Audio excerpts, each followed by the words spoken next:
Are you not happy or Still to be happy about. you're up 2-0? Job's not finished. Job finished? No, I don't think so. Despedir a tu entrenador 2 semanas antes de que empiecen los playoffs. Evidentemente, cuando un equipo toma una decisión así es porque hay razones detrás. Obviamente, faltaría más.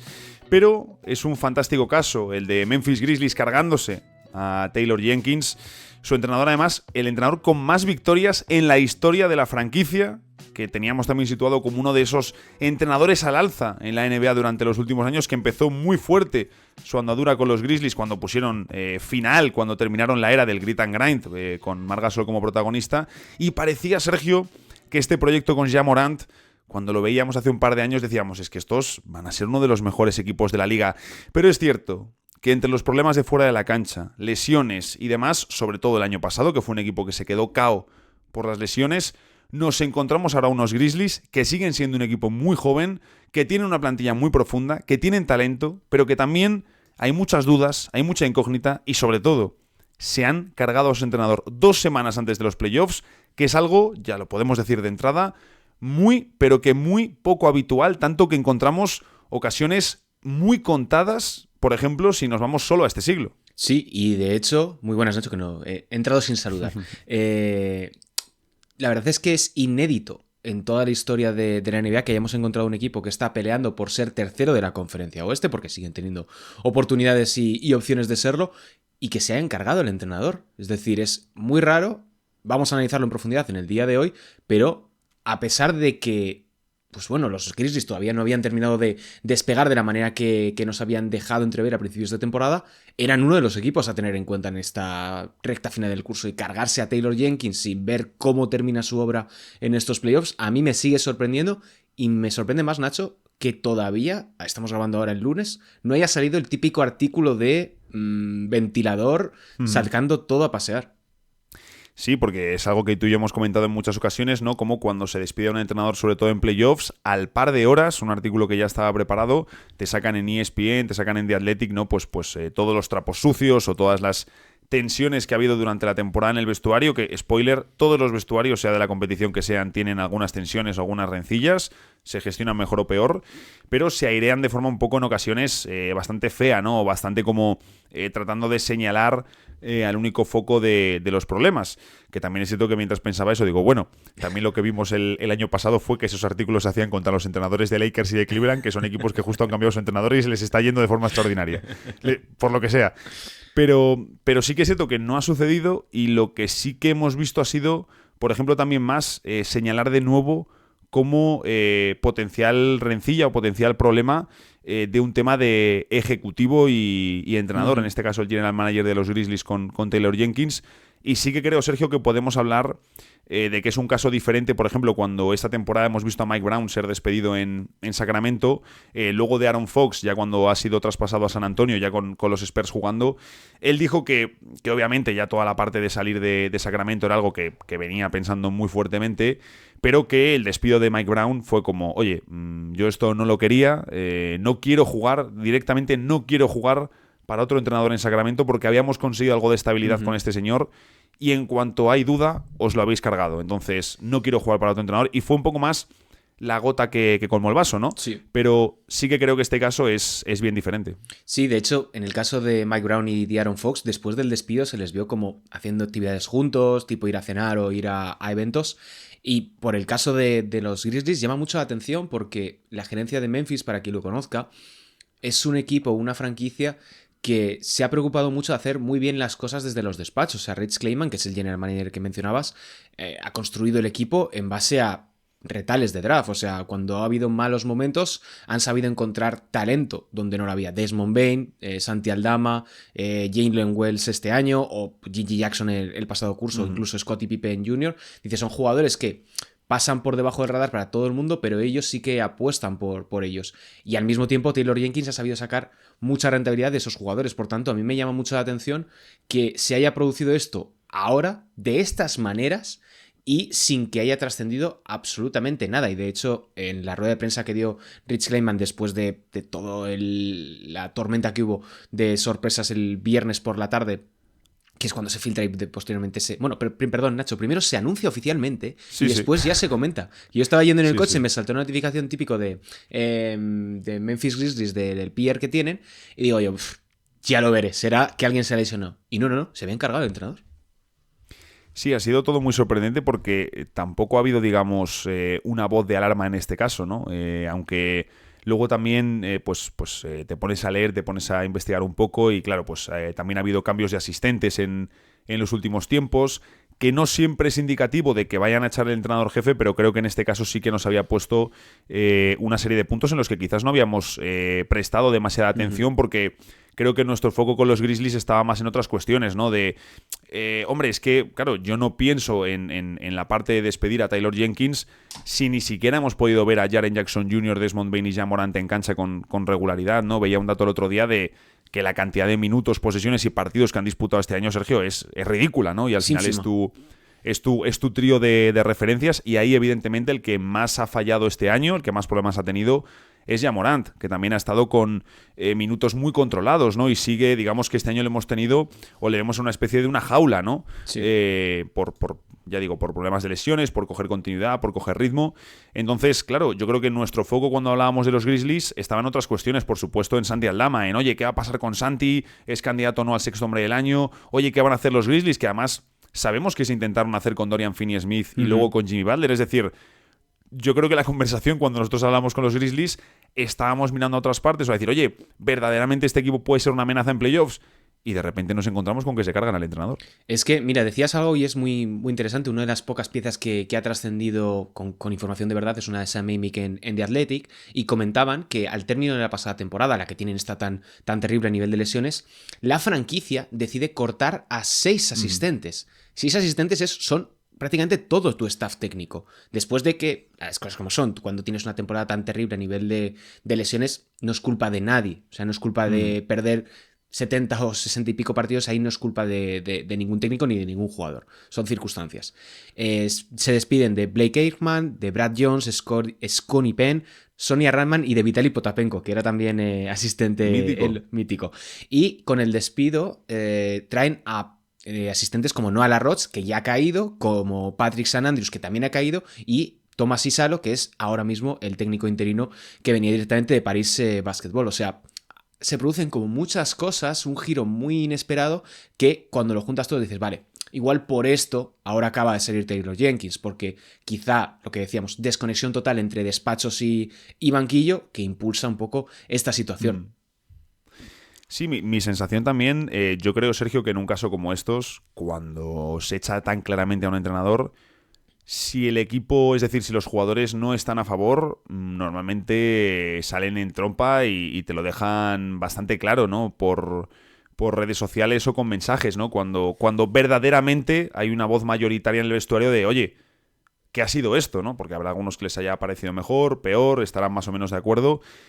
Pero viendo cómo ha reaccionado el equipo de los Grizzlies, también tengo la sensación de que a ellos no les ha sorprendido, ¿no? De que era algo que podía estar en su cabeza y que, como digo, nosotros quizás estábamos dirigiendo la conversación a otros lados, pero que quizá ya desde hace tiempo en Memphis la conversación podía ir un poco hacia, oye, si queremos verdaderamente ser un equipo que sea una amenaza en playoffs, aparte de mejoras en traspasos, traer jugadores más veteranos que nos traigan esa experiencia que no tenemos y reforzar el puesto alero, quizá necesitamos ser un ataque mejor en estático, ¿no? Que es un poco lo que se le ha echado en cara a estos Grizzlies. Y es llamativo, Sergio, cómo ha girado la conversación también de nuevo de...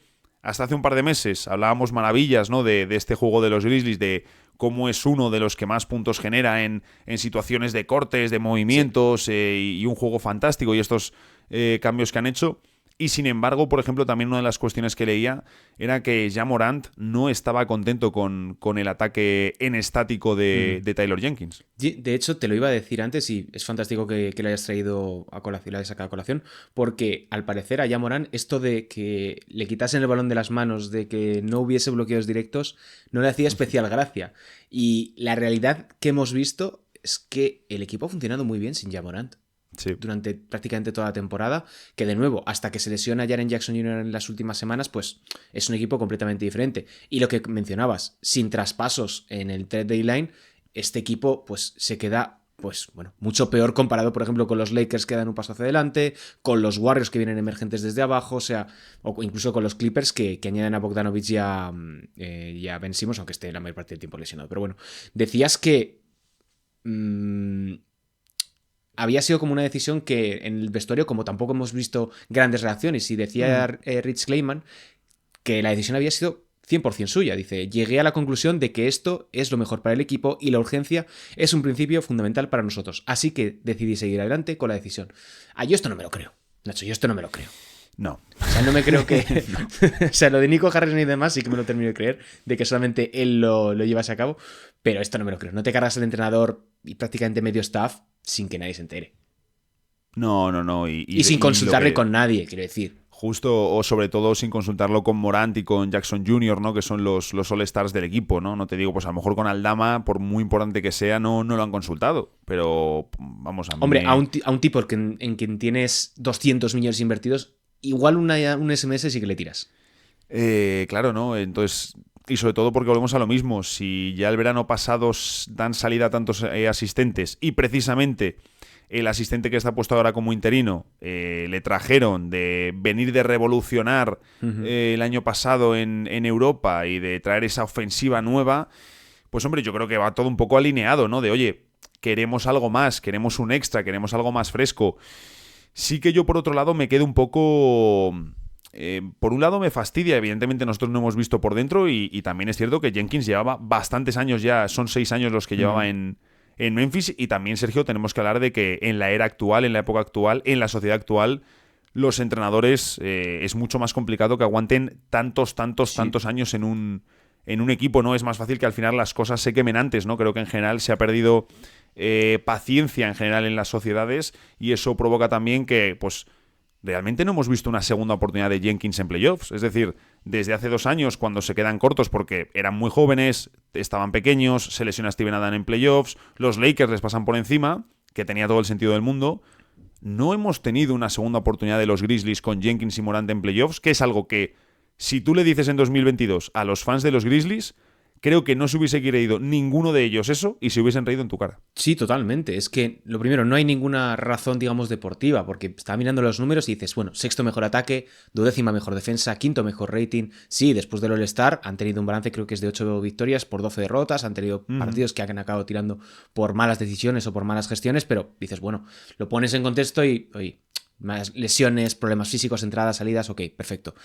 Yo comparto bastante el hecho de lo que decías de que tienen demasiada prisa o hay demasiadas impaciencia por llegar muy lejos cuando te planteas y dices, pero que sois Memphis Grizzlies. O sea, es el mercado más pequeño de la NBA. Van en camino en proyección de ganar 50 partidos. O sea, para que te hagas una idea, Nacho, sería la 8ª vez que lo consiguen en sus 30 temporadas en la NBA. Y por poner un poquito en contexto, los Kings no logran esto de llegar a las 50 victorias desde 2005, los Hawks desde 2015, los Pelicans desde 2008, Utah Jazz desde 2022 y los Washington Wizards desde 1979, que son conjuntos como muy parecidos en mercados o en aspiraciones. Y dices, bueno, es que ¿qué aspiras? ¿A ganar el anillo en Memphis Grizzlies? Siento decirte que es imposible. Ahí también hay que decir, claro, estadísticas de Sacramento y de Washington van a hacer siempre... van a tirártelo para abajo, ¿no? Saques lo que bueno, saques. pero los Pelicans y los Hornets, por ejemplo, 2008 y 1998, sí, que son mercados muy parecidos. Completamente, ¿no? Al final Memphis está en esa categoría a nivel de mercado, ¿no? Incluso por debajo de varios de los que has mencionado. Y es cierto que ahora les vemos un proyecto, desde que están con este proyecto de Morant y Jackson Jr., un proyecto tanto a nivel deportivo como mediático, que es el más interesante de su corta vida, la de la franquicia de los Grizzlies, que también es una franquicia que para el poco tiempo que llevan en la NBA han sido muy competitivos para haber pisado solo unas finales de conferencia y no tener, evidentemente, ningún título de campeón, ¿no? Pero sí que es cierto que dices, vale, pues los Grizzlies no erais candidatos antes del traspaso, no lo sois después del traspaso. Sí, después del despido de Taylor Jenkins. Del despido, y no lo sois ahora, ¿no? Entonces, es un momento extraño porque dices, ¿realmente la situación era tan tensa o tan urgente como para no poder terminar la temporada? ¿Realmente era que los jugadores podían sentir? Porque claro, también puede ser que los jugadores, o una parte importante del vestuario, o aunque sean tus estrellas te sirve, sintiesen que era el momento de hacer un cambio, pero claro, si pones de entrenador jefe al asistente que en parte ha traído esta nueva ofensiva a los Grizzlies, tengo curiosidad, Sergio, tengo mucha curiosidad. Ya tenía ganas de ver a Memphis en playoffs por ver cómo iba a ser esto, ¿no? De los ataques circulares, cómo iban a funcionar y demás, ¿no? Pues lo que decimos siempre, ¿no? Playoffs. Sí, de hecho, la semana pasada estuvimos hablando de esto un poquito también. Justo, ver un poquito cómo se comportaban en playoffs. Ahora tengo todavía más ganas también por el punto del morbo de decir, vale, ya Morant ha pedido más bloqueos directos, es decir, que no le quiten la bola de las manos aunque sea mejor para el equipo. Eso no, es claro. lo que viene a decir ya Morant. Se han cargado al entrenador y ponen de entrenador jefe al que ha traído parte de esta ofensiva nueva. Hay una expresión que creo que dice mucho en Argentina, que es comprarte problemas, y creo que los Grizzlies se han comprado un problema gigantesco. Porque pongamos el caso, por ejemplo, de los Cavaliers del año pasado, que tenían como el impulso de decir, oye, hay que ganar este año, hay que demostrar tal, y se cargan a JB Bickerstaff, pero se lo cargan después de que hayan llegado a semifinales de conferencia, el rendimiento no haya sido tal como esperaban, y el equipo necesita una nueva voz. ¿Necesitaban los Grizzlies una nueva voz? Puede que sí, no lo sabemos. ¿Quién sabe? Pero lo que dices, llega el momento en el que dices, oye, hay que probar a este equipo en playoffs para saber qué es lo que le falta. Si tú únicamente ves a un conjunto durante fase regular y tal, a mí me siguen faltando información para poder tomar ese tipo de decisiones. Evidentemente, Rich Kleiman y la gerencia de los Grizzlies lo tienen mucho más claro porque trabajan de ello. Hay una pregunta que te quería hacer antes de que abordemos otros casos y darle un poco de profundidad a todo lo que estamos hablando, que es, vale, ahora mismo Memphis está en una situación en la que probablemente igual no vuelven a estar en este sitio, es decir, entre el cuarto y el sexto clasificado de la conferencia oeste, porque avanzan muy rápido las cosas. Jaren Jackson Jr. es elegible para una extensión, pero ¿hasta dónde es... ¿hasta cuándo puedes estirar este proyecto alrededor de Ja Morant y Jaren Jackson Jr.? Porque yo ahora mismo, dependiendo de cómo salgan las cosas, el siguiente en la lista en salir es Ja Morant. ¿Traspasarías a Ja Morant o seguirías creyendo que puede tener sentido el proyecto alrededor suyo? La cuestión es la de siempre, ¿no? Que puede sacar... es que ahora mismo el valor de Ja Morant está, no te digo en bajos históricos, pero... No, ha estado cerca, mucho ¿no? peor, Nacho, ha estado mucho peor. Claro, ha estado mucho peor, Por mucho dinero que tuviese a su alrededor, su valor ha estado muy, muy abajo, pero no creo que sea un momento interesante para buscar su traspaso y viendo el punto de especial, ¿no? Porque Ja Morant sí que cuando le hemos visto bien, sano y jugando... sí que nos ha dejado esa sensación de decir, ostras, es que este tío es especial, es que este jugador es uno de los muy buenos y es uno de los que verdaderamente te puede hacer, aparte de traer atención mediática a Memphis, que no es poco, es algo muy relevante, también verdaderamente competir muy duro y llegar lejos en playoffs. Entonces, yo sí que apostaría por Ja Morant, ¿no? Y tratar de reagruparte un poco. Tiene que ser un verano en general para los Grizzlies de reagruparse en torno a Morant, Jackson Jr., Desmond Bane, que lo decíamos, es que no han jugado prácticamente, renovar a Santi Aldama, que entendemos que van a ir en esa dirección, aunque queda mucho por decidir. Y sí que creo que este proyecto de los Grizzlies, si quiere apostar por Morant y Jackson Jr., que yo es lo que entiendo, en verano terminen como terminan este año, que no van a ganar la NBA, lógicamente.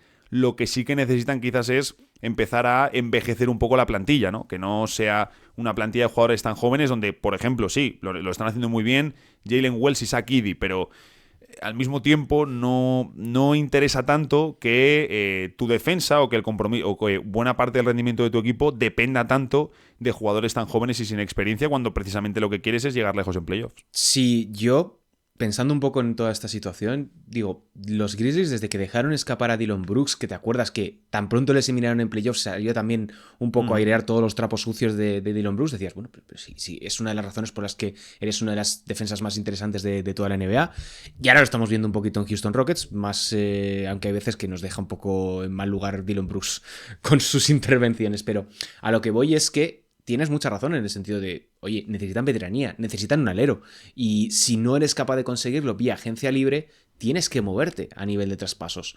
Y honestamente, creo que Taylor Jenkins poco más podía hacer con la plantilla que tenía. O sea, es que estaba echando un ojo a los datos y la rotación de Memphis es larguísima. Hay hasta 10 jugadores por encima de los 20 minutos de juego, entre los que han sido traspasados, han sido cortados, etcétera, pero es que hasta Brandon Clark, que llega a los 18,9, que ahora está lesionado para el resto de la temporada, son 11 jugadores por encima de los 20 minutos.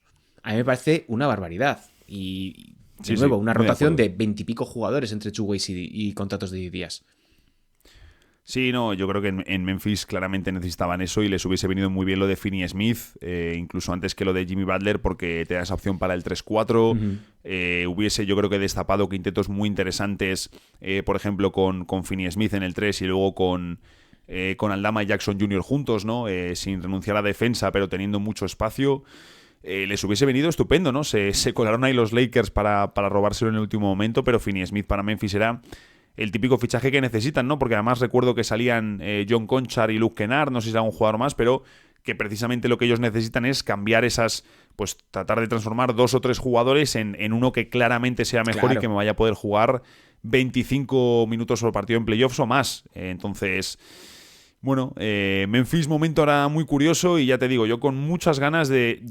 Tenía ganas de ver a Memphis, dentro de que yo creo que se hace un... ¿Cómo te gusta el morbo, ¿Cómo te gusta el drama y el morbo? Me encanta. A ver, el morbo le encanta al ser humano en general. Yo aquí no soy diferente, pero sí que es cierto que claro, ahora tiene un punto muy morboso ver lo que hacen los Grizzlies en playoffs. ¿Ahora quieres verles hacia arriba o quieres verles hacia abajo? Eso claro. No, hombre, no escondas el bulto, ahora tienes que responder. No. Tengo ganas de ver cómo se comportan.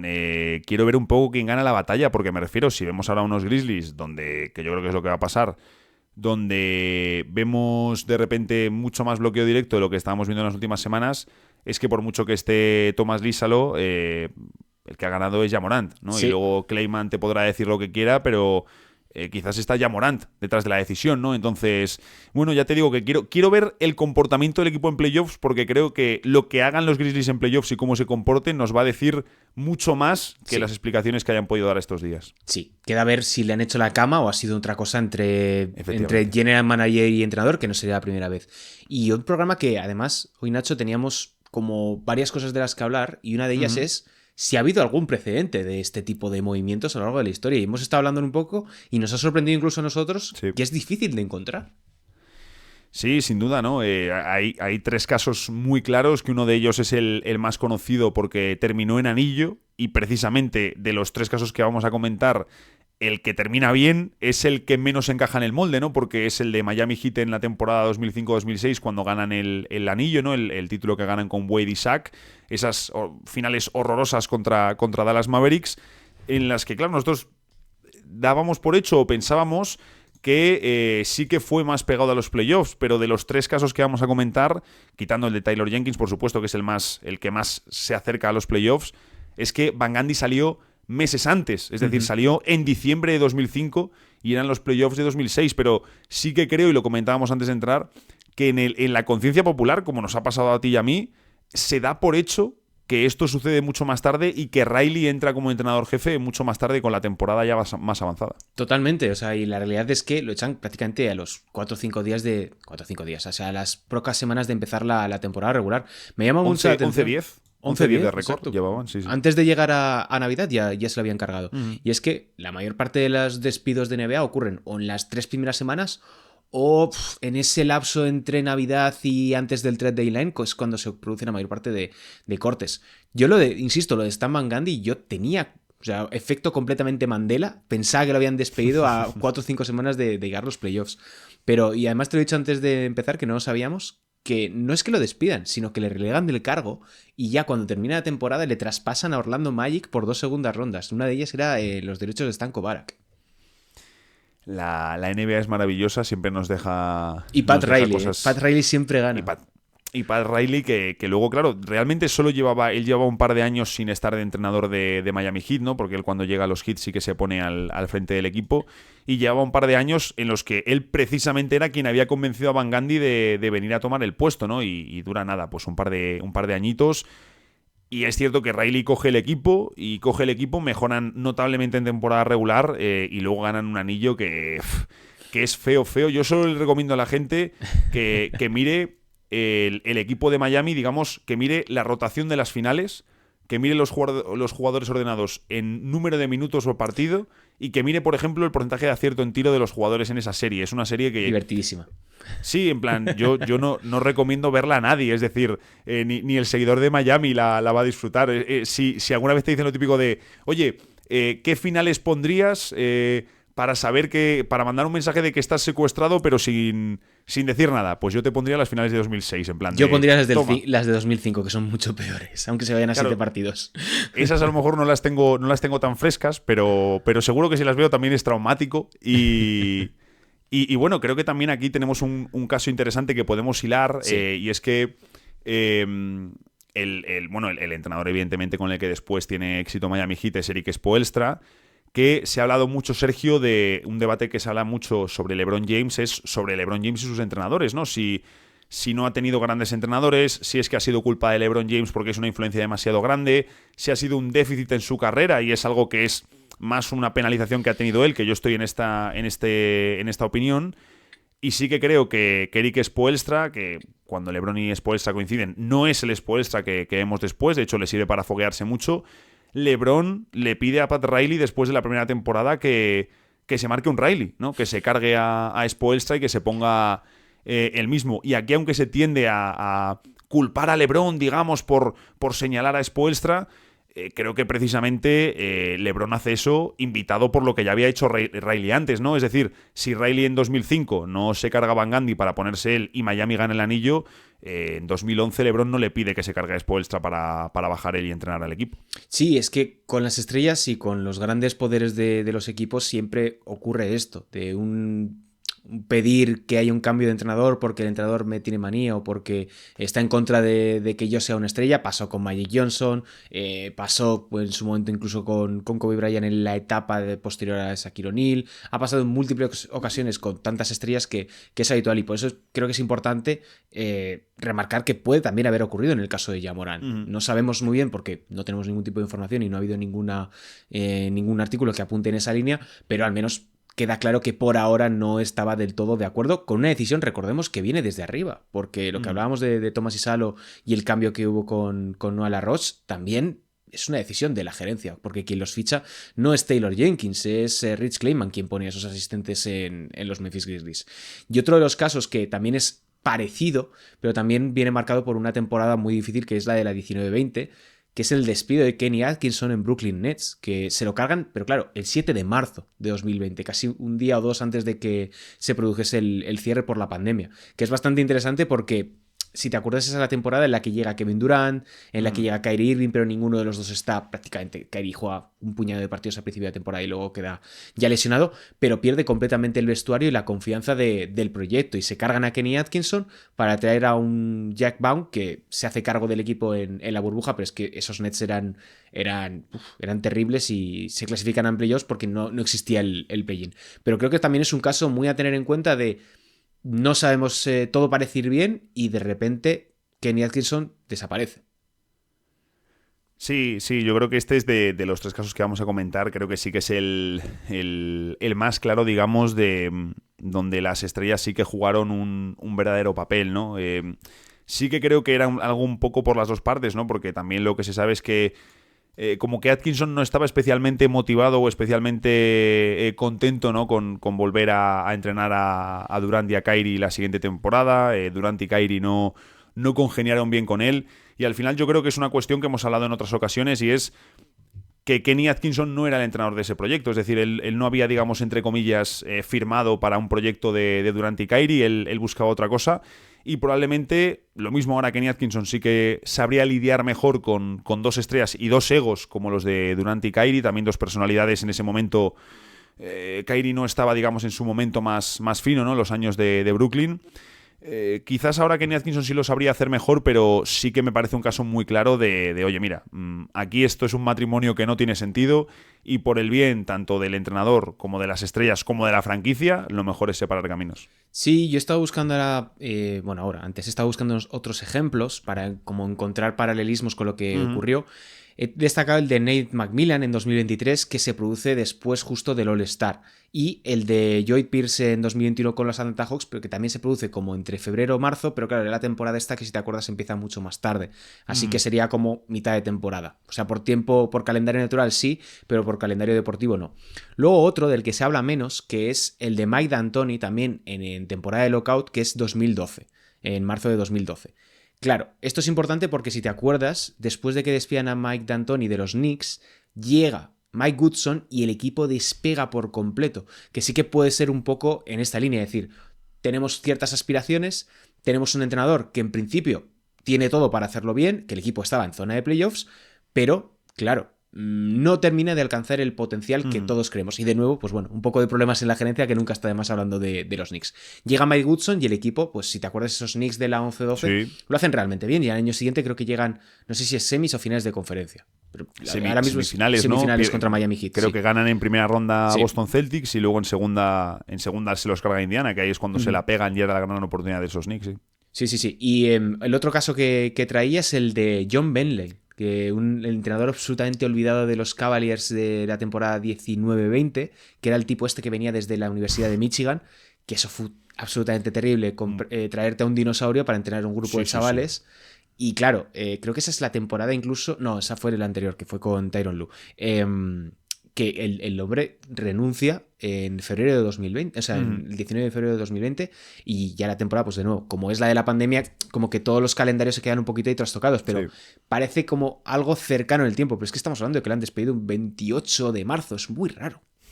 Sí, no, fue un caso muy raro. Además recuerdo que salió, no me acuerdo, no sé si recuerdas esta información de ESPN, creo que era, porque bueno, casi todas son de ESPN, ¿no? Entonces, si no tengo claro de cuál es, si digo ESPN probablemente acierte, pero que venía a decir algo así como que había utilizado un término que para los jugadores negros había sido despectivo. Sí. No recuerdo cuál era exactamente. Y mejor no lo digamos. Y mejor no lo digamos, pero no recuerdo exactamente la historia, pero me pega bastante a que sea algo de ese estilo de, oye, pues traes a un señor de 70 años, educado en otro tipo de vida, educado en otros términos, en otros lenguajes, en otra forma de relacionarse, le pones con chavales de 20, 18 años, uy, hasta me atraganto. Y quizá no es la mejor idea. Y pierdes al vestuario, porque además el baloncesto universitario no tiene nada que ver con el baloncesto NBA. Unos son chavales que juegan para, digamos, defender el honor de su universidad o por el crecimiento y porque son estrellas emergentes, y otros son señores que cobran a final de mes por hacer su trabajo. Sí, es completamente diferente. Yo creo que también al final en el baloncesto universitario sí que vemos figuras de entrenadores mucho más... Dentro de que es un baloncesto mucho más caótico y donde en muchas ocasiones los equipos no juegan a nada, ahí sí que lo podríamos decir, ¿no? O que juegan demasiado a una cosa. Efectivamente, ¿no? O que juegan demasiado a libertad absoluta sin reglas, ¿no? Encontramos equipos que verdaderamente les ves, yo lo he hablado mucho con Gerard, decir, oye, me he puesto partidos y digo... ¿Qué estoy viendo, no? Esto sí que me parece una cosa dantesca. Pero bueno, está enfocado de otra manera, eso es otro debate. Pero sí que entiendo que en la liga universitaria puede haber figuras más fuertes, pero en la NBA, cuando ya esos jugadores y en todos los equipos tienes estrellas con ego, lo primero que necesitas con tu entrenador es que se entienda con esos jugadores. Es lo primero que necesitas. Luego ya entramos en la parte táctica, decisiones, rotación y demás tal. Pero si no tienes la primera, si tus estrellas sobre todo no confían en ti, eso está muerto. Claro, es que esa es la cuestión. Está muerto de inicio. Por ejemplo, con los Grizzlies es lo que me genera más dudas, porque tú veías toda la reacción, salvando la última semana, que fue lo que pasó con Desmond Bane y Santi Aldama y tal, que se ha hecho muy viral. Pero tú veías las interacciones entre los jugadores, el cómo hablaba, por ejemplo, Santi cuando le preguntas por Taylor Jenkins o cualquier jugador de la plantilla, y te hablaban muy bien y ponían siempre en valor la parte humana de él como gestor de grupo. Si es que incluso hemos visto a Ja Morant y a Taylor Jenkins bailar en medio de un partido, el bailecito, que dices eso, o sea, si te cae muy mal tu entrenador no te pones a bailar o no le pones a reír de las gracias, que es a mí lo que me choca un poco y que me hace pensar que las miradas tienen que estar más puestas en la gerencia que en lo que ocurre sobre la pista. Y ahí, de nuevo, me genera dudas porque dices, tío, deja que el equipo se la pegue en playoffs y vas a tener una justificación, porque ahora tú imagínate que esta decisión de los Grizzlies hace que se despeñen completamente, que caigan a la zona de play-in, que les eliminen en primera ronda de muy malas maneras o incluso que no se clasifiquen porque pierdes 2 partidos y ya estás fuera. Claro, es que pones en riesgo toda la temporada cuando no hay necesidad. Sí, creo que incluso pueden poner en riesgo más porque le añades, o sea... Claro, de nuevo, ellos habrán considerado todo esto, ¿no? Y si tú tomas la decisión es por algo, pero es llamativo. Es llamativo porque es lo que decíamos. Oye, ¿no confías en Jenkins? No eres candidato, no lo eres ahora con Ísalo. Entonces, ve a playoffs, vemos qué pasa y si... Ya está. Y de hecho ahí, si te quedas corto, va a estar más justificado que nunca el que te cargues a Jenkins, ¿no? Puede tener incluso más sentido. Pero es bastante llamativo. Yo sí que traía un caso más para comentar, que seguro que algunos seguidores recordarán que ese también... ¿De los Suns? No. De los Suns no traigo casos. De los Suns no traigo casos. Claro, aquí hablamos de entrenadores medio relevantes, ¿no? Sí. No voy a traer un Earl Watson de la vida que... Qué buena pinta recuerdo... tenía Earl Watson como entrenador, ¿eh? Como entrenador y como jugador menos, pero como entrenador yo tenía bastante... Sí, sí, buena pinta tenía. Luego fue un desastre. Además me gustó cuando le despidieron, que fue algo así. Recuerdo un comentario que le pasaron a un periodista de los Suns, que lo publicó en un artículo, que ponía... Phoenix con Earl Watson era el equipo más previsible de toda la NBA. En plan, los equipos rivales lo tenían muy fácil cuando se enfrentaban a ellos. Si ya el equipo tiene sus limitaciones, encima con el Watson están fastidiados. Pero el caso de... Que, bueno, además, una franquicia de la que se ha hablado mucho últimamente, como Dallas Mavericks, se cargó a Don Nelson cuando estaban en su punto álgido. Además, también Don Nelson, una figura... básica para entender la adaptación y el crecimiento de Dirk Nowitzki en la NBA y convertirse en la estrella que ha sido, una persona con la que él tiene una relación personal brutal. Don Nelson llega en el año 97 a Dallas Mavericks y en marzo de 2005, si no me confundo, lo tengo por aquí delante, efectivamente el 19 de marzo de 2025, es decir, 2005, se lo cargaron. También fue una renuncia en su caso por supuestamente asuntos familiares y otras razones. Sabemos que no fue así, y ya luego entró Avery Johnson, ¿no? Que fue el entrenador con el que pierden las finales de la NBA, tienen varios descalabros hasta que ya luego vemos a Rick Carlisle y gana el título. Pero bueno, que sí que tenemos algunos casos verdaderamente llamativos de equipos top que han hecho esto, pero yo creo que el que encontramos más cerca de un equipo que sí que era candidato, porque al final los Nets en 2020 no estaban en ese punto todavía. Yo creo que el caso que está más cerca por un equipo que esté más o menos en esa posición, en ese punto competitivo, también por edad, porque Nowitzki en 2005 también era jovencito, era una estrella todavía joven.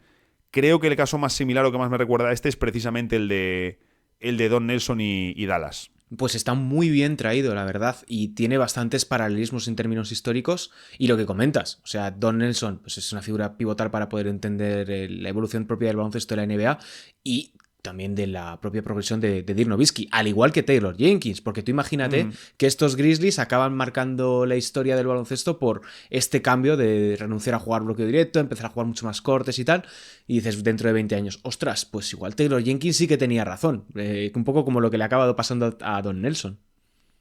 Que nos sorprendería. A mí me sorprendería ahora que los Grizzlies marquen sí, bueno, nunca se sabe. Nunca se sabe, exacto. Pero a mí me sorprendería, pero sobre todo porque al final necesitan también cambios en plantilla, necesitan mejoras, y yo creo que es un equipo Memphis que es que en agencia libre no va a pescar prácticamente nada. Entonces tienen que hacer todo en traspasos, tienen que hacer todo en movimientos, tienen activos, pero sí que volvemos a lo mismo, ¿no? Yo me quedo un poco con el punto de cómo en la NBA gira todo tan rápido, ¿no? A mí algunas veces cuando me dejan preguntas me dicen, oye, ¿quién crees que en el rango de los próximos 5 o 10 años quién tiene más opciones de ganar? ¿Minnesota con Edwards, Detroit con Kate Cunningham? Y digo, vamos a ver. Lo que decíamos es que hace 2 años Memphis era como el proyecto joven número 1, porque les decías, ya están en playoffs, ya están ganando, tienes a Morant, tienes a Jackson, tienes a Bane también que ha pasado de infravalorado a sobrepagado, tienes un montón de jóvenes, tienes rondas, tienes tal, y en 2 años vemos que hay dudas sobre el proyecto. Entonces es que no podemos proyectarnos tan a futuro porque realmente no tenemos ni puñetera idea de lo que va a suceder. Es que avanza todo tan rápido que, además esto lo hemos hablado alguna que otra vez, a mí me agobia. O sea, me agobia la rapidez con la que va la NBA. Incluso en nuestro caso que dices, voy a publicar un vídeo, voy a hacer este análisis, igual dentro de 2 días ya ha perdido completamente la vigencia. Y me imagino, por ejemplo, te engulle la NBA. Te engulle la NBA. Y además es que la propia NBA, digamos, los jugadores en los partidos y tal, como que no son responsables de esto, es la propia audiencia o la propia dinámica que lleva la competición. Y a mí me preocupa esas prisas por hacer las cosas y llegar rápido a todos los sitios. O sea, hemos visto, por ejemplo, todo lo contrario en Oklahoma City Thunder, que han ido despacio, han ido a su ritmo. Shai, que parece que sea joven, que es del 98, que va a cumplir 27 años y no los ha cumplido ya. 26 son este año. No, 27 bueno, es del 27 ya. 27, sí. Joder. Tiempo pasa. Pero a lo que voy que hay que tener calma para desarrollar los proyectos. Los Celtics, por ejemplo, hasta esta última temporada no los hemos visto levantar el título y llevan intentándolo desde 2018 con los Jays. mucha calma con los Jays y se ha hablado mucho y debatido mucho de, oye, hay que separar a los Jays, hay que no sé qué, y ellos se han mantenido, han seguido reforzando, han seguido aprendiendo, y es cierto, y lo hemos comentado también, que al final la continuidad y que los jugadores se aprendan y se conozcan es algo necesario. O sea, tú lo ves, hay muchas cosas de las que suceden en un equipo cuando tú entrenas y eres entrenador, que si estás con un grupo de chavales durante 3 años, lógicamente, pues sí, a lo mejor el último año, pues a lo mejor estáis un poco más quemados porque lleváis lo que sea, son 1000 factores, pero también si te vas cargando casi proyecto cada año y medio, haciendo cambios muy, muy grandes, no permites que eso funcione y necesitan también cierta estabilidad. Decías lo de que al final que nos engulle la temporada de NBA.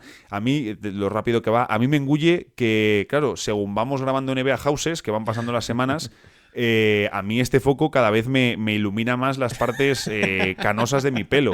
Entonces, a mí más que lo rápido de la temporada de NBA, lo rápido que nos hacemos mayores, Sergio, que ya ¿Ya te están saliendo canas? Sí, lo que pasa que, a ver, ahora también porque con esta luz brillante y tal, pero por el... Sí, tengo ya canillas, tengo canillas, sí. Complicado. Así Pero bueno, es la vida. Nacho, oye, una de las... Ya para cerrar, qué mal que aparezcan este tipo de noticias ya en la parte final de temporada. O sea, más allá de que sea Taylor Jenkins o sea cualquier entrenador, dices... Un poco ya innecesario, que ya estamos con la mirada puesta en playoffs, que nos obliguen ahora a ponernos a pensar en las intrigas palaciegas, quién está enfadado con quién. Dices, esto son cosas como del trade deadline. Déjame poner atención de verdad en que van a jugar los playoffs dentro de 20 días y que vamos a lo importante, tío. Completamente, pero bueno, también te digo, un poquito de salseo. Cuando se nos vienen ahora 2 meses muy intensos, oye, tampoco está mal, ¿eh? Nos han hecho, obviamente al final... te lleva un poco más de tiempo preparar un episodio como el de la semana pasada, ¿no? Con la táctica, con no sé qué, con tal. Así que bueno, también un poquito de salseo antes de empezar los playoffs no viene mal. Efectivamente. Así que Nacho, desde aquí nos despedimos. Recordamos a todo el mundo que estamos en Spotify, en iVoox, en todas las plataformas estas de podcast, que también estamos en YouTube y que no se olviden de seguirnos a ti en Nacho, @NachoLosilla. No es @NachoLosilla, pero Losilla barra baja. Losilla guión bajo, ya lo ponemos. Sí. Además en todas las redes. Sí, y yo Sergio Raminal, y evidentemente que nos sigan o se suscriban aquí a nuestro canal de YouTube en Gigantes del Básquet. Un saludo y hasta la próxima.